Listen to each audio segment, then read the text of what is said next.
जय हिंद मेरे प्यारे साथियों, उम्मीद है आप सब बेहतर होंगे, अच्छे होंगे, स्वस्थ होंगे। जैसा कि आप सभी को पता है कि बिहार शिक्षक भर्ती यानी बीपीएससी टीआरई 4.0 का ऐलान हो चुका है और ये आप देख सकते हैं कि शिक्षा मंत्री ने विधानसभा में एक प्रश्न के जवाब में कहा कि मई से शुरू होगी चौथे चरण के तहत शिक्षकों की बहाली प्रक्रिया। पहले जारी परीक्षा परिणामों को नहीं आएगा पूरक रिजल्ट। ये एक निराशाजनक सूचना भी इसके साथ है और इस बात पर मुझे खेद है और इस बात पर मुझे दुख है कि भैया कि हम आपके सप्लीमेंट्री रिजल्ट के एक तरह से कहा जाए कि आंदोलन में हम पूरी तरह से आपका साथ नहीं दे पाए। तो मेरे दोस्त, इस बात का मुझे दुख है, लेकिन आप सभी का सहयोग और आप सभी का साथ हमें चाहिए। चलिए आज के सूचना के बारे में 3 चरणों में आज की क्लास के बारे में बताऊंगा। पहली मई से शुरू होगी चौथे चरण के तहत शिक्षकों की बहाली प्रक्रिया, पहले इसको देख लेते हैं। और दूसरी चीज आप यहां पे देख सकते हैं कि वेतन से ही संबंधित एक न्यूज है, इसको भी देखेंगे। आइए सबसे पहले, आपने अभी तक ये सारी सूचना पढ़ ली होगी कि राज्य में चौथे चरण के तहत शिक्षकों की बहाली प्रक्रिया फिर से शुरू की जाएगी। शिक्षा मंत्री सुनील कुमार ने बताया टीआरई 4 की प्रक्रिया मई से शुरू की जाएगी। ये बात ध्यान पे रखिएगा, मई से शुरू हो जाएगी। इसके बाद शिक्षकों की बहाली, उन्होंने बताया कि विज्ञापन संख्या 22/2024 के परीक्षा परिणाम में सरकार किसी तरह से पूरक परिणाम जारी नहीं करेगी। यानी पूरक परिणाम वालों के लिए एक निराशाजनक सूचना है। शिक्षा मंत्री मंगलवार को विधानसभा में खजौली के विधायक अरुण शंकर प्रसाद के तारांकित प्रश्न का जवाब दे रहे थे। शिक्षा मंत्री ने बताया कि पूर्व के परीक्षा परिणाम में उन्हें कोटि में रिजल्ट का प्रकाशन नहीं किया गया है, जिसमें या तो अभ्यर्थी नहीं है या अभ्यर्थियों के कट ऑफ मार्क्स प्राप्त नहीं किया है। यानी शिक्षा मंत्री जी की तरफ से यह कहा गया है कि जिस कैटेगरी में जो रिजल्ट जारी किए गए हैं या उसमें उतने योग्य अभ्यर्थी नहीं मिले हैं, जिस वजह से सीटें बची रह गई हैं। तो मैं भी शिक्षा मंत्री जी से या हम भी या हमारा संस्था ये पूछना चाहता है कि जैसे कंप्यूटर साइंस है या जैसे बहुत सारे ऐसे कैटेगरी है जहां पर संख्या के अनुपात में सीटें कम पर रिजल्ट जारी हुआ है, वहां क्या कारण है, वहां पर क्या कारण है। मान लेते हैं हम सोशल साइंस की बात करें तो सोशल साइंस में आपने सही रिजल्ट जारी किया, साइंस में भी तो कम रिजल्ट जारी हुए, बहुत सारे ऐसे जगह है। इसी दौरान शिक्षा मंत्री ने कहा कि प्रबंध समिति एक बार फिर से विधायकों और विधान परिषद के सदस्यों को शामिल कर पुरानी व्यवस्था को लागू कर दिया गया है, जिसको लेकर आसन सहित पूरे सदन ने उनको बधाई दी। यहां पर बीपीएससी में ये बताया गया है कि टीआरई 1, 2, 3 द्वारा चयनित अध्यापकों व सक्षमता पास विशिष्ट शिक्षकों के पद को, देखिए दूसरी बात यह है कि बिहार में अभी तक शिक्षकों का वेतन अन्य राज्यों के तुलना में या केंद्र के तुलना में कम मिल रहा है। तो ये क्योंकि वहां पर लिखा है कि 7वां वेतन आयोग, वहां पे 7वां वेतन आयोग लागू नहीं हुआ, तो उन्होंने कहा कि हम लोग 7वां वेतन आयोग न लागू करके सीधे 8वें की अनुशंसा करेंगे। ये बात बताया कि शामिल नहीं किया गया है। हाँ, 8वें वेतन आयोग का गठन किया जाना है। इसमें फिटमेंट कमेटी द्वारा विभिन्न विभागों के पदों का वेतनमान निर्धारण करने के लिए सुझाव लिया गया। ये बातें आपको ध्यान पे रखनी है। और इस साल स्वास्थ्य विभाग में 40,000 अन्य नियुक्तियां होनी है। इसके बारे में एक और वीडियो बनाना है पूरे डिटेल में। आइए आज के सेशन के पूरी कहानी के बारे में देखते हैं। तो सबसे पहले हम क्षमा चाहेंगे, बीपीएससी टीआरई 4.0 के बारे में जवाब देंगे, लेकिन उससे पहले हम उन छात्रों से क्षमा चाहेंगे कि जो ये न्यूज आई है और ये न्यूज दिल तोड़ने वाली है कि जो पूरक रिजल्ट है, जो सप्लीमेंट्री रिजल्ट है, वो जारी नहीं हो रहा है। लेकिन सप्लीमेंट्री रिजल्ट जारी इसलिए होना चाहिए था मंत्री जी, और इसलिए होना चाहिए था जवाबदेह लोग जो भी बिहार शिक्षा विभाग में है, क्योंकि मल्टीपल रिजल्ट ना होने से बिहार में, मल्टीपल रिजल्ट जारी होने से, मल्टीपल रिजल्ट जारी होने से जो वैकेंसी क्रिएट होगी उस पर जारी होना था मंत्री जी। ये बात ध्यान दीजिएगा, उस पर मल्टीपल रिजल्ट जारी होने से जो सीट खाली हुई है उस पर तो पूरक रिजल्ट आना चाहिए था। वेटिंग लिस्ट नहीं है, नो वेटिंग लिस्ट है।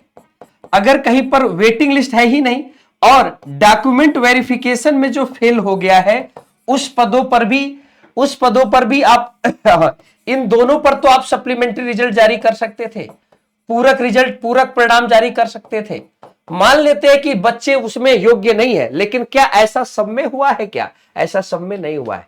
सोशल साइंस के ही अगर देखा जाए, इसमें तो आपने जितनी सीटें थी उसमें उतना रिजल्ट जारी किया, लेकिन क्या वहां पे डॉक्यूमेंट वेरिफिकेशन में सारे छात्रों ने ज्वाइनिंग की? नहीं ना। तो जब ज्वाइनिंग नहीं की तो क्या यहां पर सीटें खाली नहीं होंगी? अगर यहां पे सीटें खाली है तो पूरक रिजल्ट नहीं आना चाहिए था?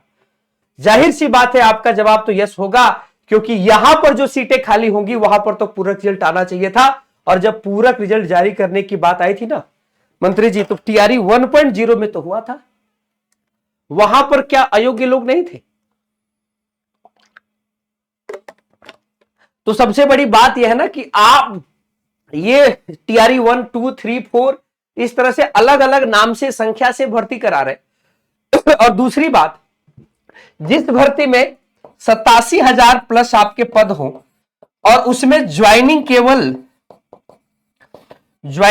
51,000 लोग कर रहे हैं, तो ये बताइए ये 30,000 सीटों पर 2 बार पेपर हुआ कि नहीं? एक बार यहां हो रहा है, एक बार अगले बार हो रहा है। इसीलिए सप्लीमेंट्री रिजल्ट जारी होना था मंत्री जी, इस बात को आप शायद समझे नहीं। हम हार गए हैं और इस हार को हम स्वीकार कर रहे हैं कि हम लोगों ने लगातार छात्रों के हित में आवाज उठाई, टीचिंग गुरु के तरफ से लगातार आवाज उठाई और आज फिर से आवाज उठाना चाहेंगे कि जो भी मेरे साथी, मेरे दोस्त, मेरे योद्धा सप्लीमेंट्री रिजल्ट की आवाज बुलंद करना चाहते हैं, जिनको लगता है कि इन कारणों से सप्लीमेंट्री रिजल्ट आना चाहिए था, कम पर जारी करते लेकिन जारी करना चाहिए था, तो बिल्कुल यह होना चाहिए था। तो एक बार कमेंट सेक्शन में जरूर हमारी हिम्मत को भी आप बढ़ाइएगा। मेरे दोस्त, आगे की चर्चा भी करेंगे। बीपीएससी 4.0 के बारे में बताया गया कि नोटिफिकेशन मई में आएगा, तो जाहिर सी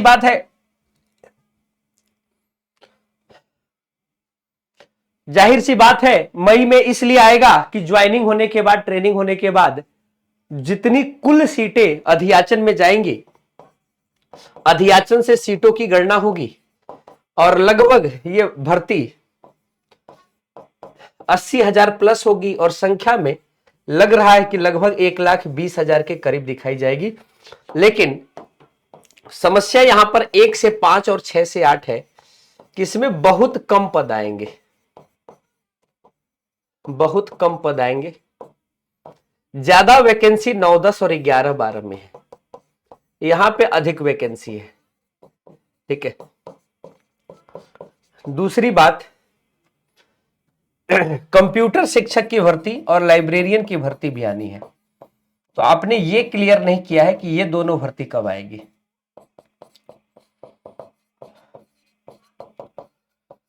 अगर हम एग्जाम डेट की बात करते हैं मेरे साथी, तो एग्जाम डेट इसका जुलाई या अगस्त शुरुआत में हो सकता है, इस बात को बिल्कुल याद रखिएगा। डोमिसाइल नीति पे आप जान सकते हैं कि डोमिसाइल नीति होनी चाहिए थी कुछ ना कुछ। अनरिजर्व कैटेगरी के बच्चे इससे प्रभावित हैं। इससे प्रभावित केवल 2 कैटेगरी है, यूआर कैटेगरी है, ठीक है ना, एक अनरिजर्व कैटेगरी है और एक आपकी अनरिजर्व महिला कैटेगरी है। ठीक है। अगर हम बात करें तो यूआर कैटेगरी के में ही सारे अदर स्टेट के बच्चे फाइट करते हैं और यूआर कैटेगरी में ही बिहार के बच्चे फाइट करते हैं, बाकी बिहार के जनरल कैटेगरी के बच्चे फाइट करते हैं, बाकी कैटेगरी में अदर स्टेट के बच्चे फाइट नहीं कर सकते। तो इसीलिए ये डोमिसाइल नीति का आंदोलन कम पड़ा और इसमें समर्थन नहीं मिला। और डोमिसाइल नीति पर आपने देखा कि कोर्ट का भी डिसीजन आया है, कि क्षेत्र के आधार पर रिजर्वेशन नहीं होना चाहिए, क्षेत्र के आधार पर नो रिजर्वेशन होना चाहिए। मान लेते हैं, हम समर्थन कर लेते हैं, और लेकिन आप इसमें से कुछ प्रतिशत ही सही फिक्स कर सकते थे। तो चलिए, आज के सेशन में इतनी जानकारी हमने आपको टीचिंग गुरु के माध्यम से दी। तो एक खुशखबरी है कि 4.0 आना तय है और मई में आ रहा है। दुख की बात यह है कि डोमिसाइल नीति नहीं लग रही है, और दूसरा दुख यह है, डोमिसाइल नीति का यह मतलब नहीं है कि अदर स्टेट के बच्चों को मौका नहीं मिलता, कम पे मिलता। अनरिजर्व कैटेगरी के बच्चे बिहार के बड़े प्रभावित है, जिस वजह से उन्हीं ने सप्लीमेंट्री रिजल्ट की भी मांग की है।